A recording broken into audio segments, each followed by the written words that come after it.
দর্শক, বেগম খালেদা জিয়ার চিকিৎসার খবর জানাতে লন্ডন হাসপাতালের সামনে থেকে আমাদের সাথে সরাসরি যুক্ত হচ্ছেন সহকর্মী রিয়াদ আহসান।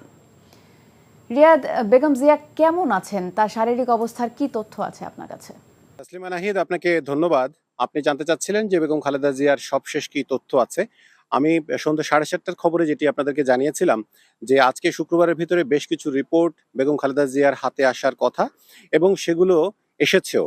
তবে এ বিষয়ে যেহেতু ডাক্তাররা অর্থাৎ প্যাট্রিক কেনেডির নেতৃত্বে যে টিম রয়েছে সেই টিমের সাথে আমাদের বাংলাদেশ থেকে আসা যে টিম রয়েছে অর্থাৎ ডাক্তার AZM জাহিদ হোসেনের নেতৃত্বে, আপনারা জানেন যে বাংলাদেশ থেকে একটি ডাক্তারদের একটি টিম এসেছে। তো তারা সম্পূর্ণ কথা বলে আগামীকালকে আমাদেরকে সেটি ব্রিফ করার কথা রয়েছে। তবে আমরা যেটি জানতে পেরেছি, যেটি এই মুহূর্তে দর্শকদেরকে জানাতে চাই, যে বেগম খালেদা জিয়া আগের তুলনায় অনেক সুস্থ আছেন। অর্থাৎ তিনি আগে আপনারা দেখেছেন যে হুইল চেয়ারে তিনি চলাফেরা করতেন এবং হুইল চেয়ারের চলাফেরা করার অবস্থায় এখানে আসার পরে বেশ কিছু ফিজিওথেরাপি উনি নিয়েছেন। সুতরাং এই ফিজিওথেরাপিগুলো নেয়ার মাধ্যমে তিনি কিন্তু বেশ কয়েকদিনের ভেতরে কিন্তু তিনি হাঁটাচলা করতে পারছেন, যেটি একটি উল্লেখযোগ্য বিষয়। ডাক্তাররা যেটি আমাদেরকে জানিয়েছেন যে এই মুহূর্তে আরেকটি শঙ্কা তারা করছেন, সেটি হচ্ছে যে বেগম খালেদা জিয়া 2 বছর যখন কারাগারে ছিলেন ঠিক সে সময় তার ভেতরে কোন কোন ওষুধ প্রয়োগ করা হয়েছে এবং সেই ওষুধগুলোর আলটিমেটলি কোনো রিয়াকশন আছে কিনা, এই বিষয়টি নিয়ে তারা সংশয় প্রকাশ করেছেন। কারণ হচ্ছে এত দ্রুত বেগম খালেদা জিয়ার তো লিভার সিরোসিসের কোনো লক্ষণ ছিল না, তাহলে এই লিভার সিরোসিস এত দ্রুত গতিতে কিভাবে এগিয়ে গেল, সুতরাং সেই বিষয়টিও তাদের মাথায় রয়েছে।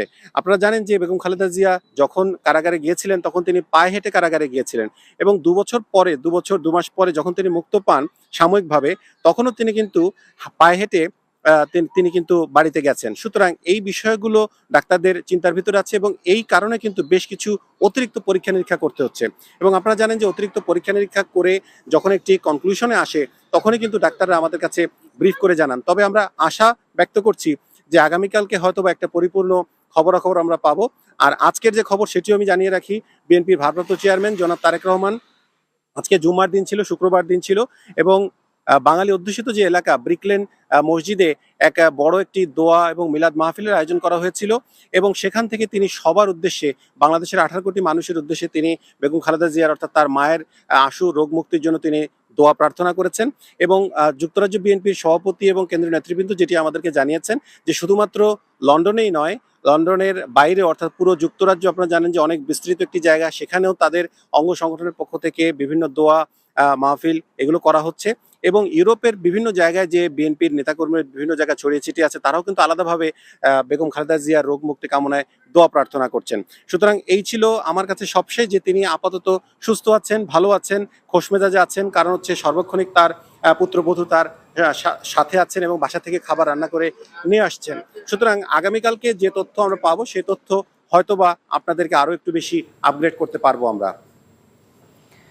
দর্শক, লন্ডন থেকে শুনছিলেন বেগম খালেদা জিয়ার শারীরিক অবস্থার সবশেষ খবর।